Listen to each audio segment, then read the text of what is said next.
While not saying who could have been at fault, Lubbock police are revealing more about those involved in a deadly crash. It happened around 3:30 last Friday afternoon at 98th and Quaker.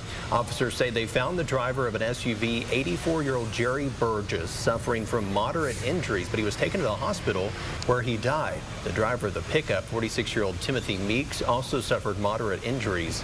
The major crash unit has only told us that Burgess was driving west on 98th, turned left onto Quaker when he collided with Meeks, who was heading east. Investigators did not say who had the right-of-way, but that investigation continues.